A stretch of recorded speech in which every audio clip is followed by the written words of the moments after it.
So my first question tonight is really, what business are you really in?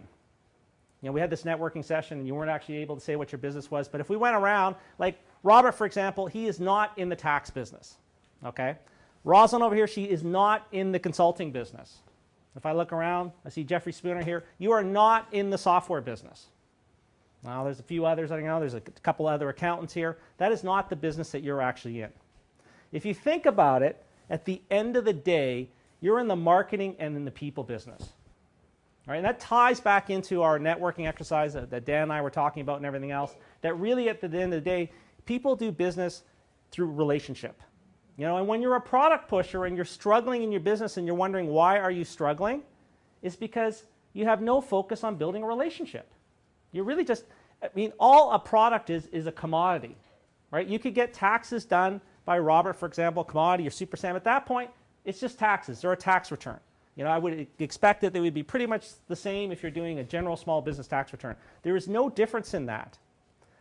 What you find is the ones that grow their businesses are the ones that are willing to help and serve other ones first, to give them something, to give them advice. If you notice, like, for example, Rob gave and gave a couple other people a plug from the front of the room.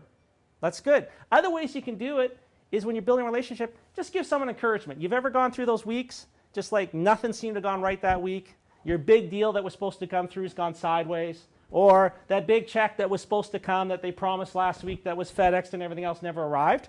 We all have these things that we're dealing with in our own situations. And, we want to put a big smile face on, stay positive. Sometimes it's great if you just give someone a bit of encouragement or give them some insight or something on just a little thing. It's amazing what little difference a piece of advice can make. Now, I want to tell you a little story, where I've used this personally. There's a person I met, I think it's maybe 2 or 3 years ago. His name's Gary.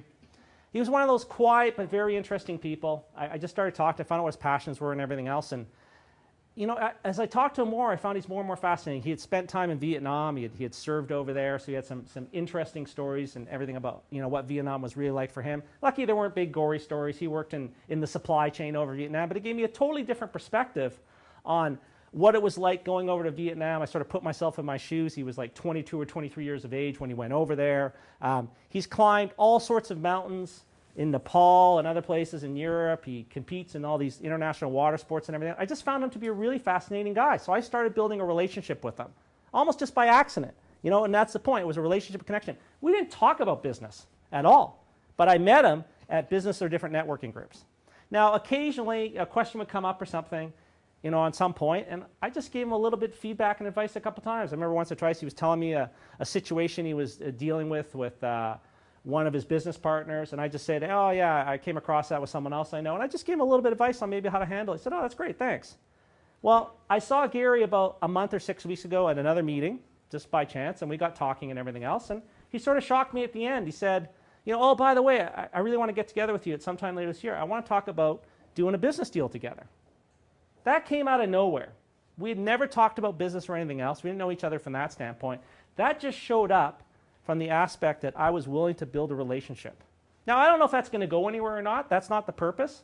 But if you notice, if you have that attitude where you're just getting to know people and connections, that you don't always have to look at to get that payback right there that night, that meeting. And sometimes I've put 2 other people together. Many times I've put other people together, and that has come around at some point for me. Like, in the marketing world at times, which is the world I come from, a lot of times, you're taught, well, I should get some sort of piece of the action. How many people heard that? If I put 2 people together, I need to get some sort of revenue share or sort of chunk of the deal, right? Yeah, you've heard that? Well, the reality is in a lot of deals, there's just not that much money. When you look at the expenses and the costs and everything's involved, there might be a very slim, there might be 10 or 15%, margin in that deal. What are you going to do? Go in there and ask for 5%, 7%? I want 1/3 of the deal? You're going to make that deal break and go away. Don't always look at it from the standpoint of like, well, I've got to get my piece of the action. I've connected you 2 together. Just look at it and say, okay, maybe some other benefit will come. You can be sometimes strategic about it. You can, I've said to people, hey, I'm going to help you out on this deal and everything else. I understand that there's really nothing in this for me right now, and I'm not asking for anything right now. But what I'm hoping for or looking for is some other opportunity that we can work together or some other partnership or deal that you can bring to me.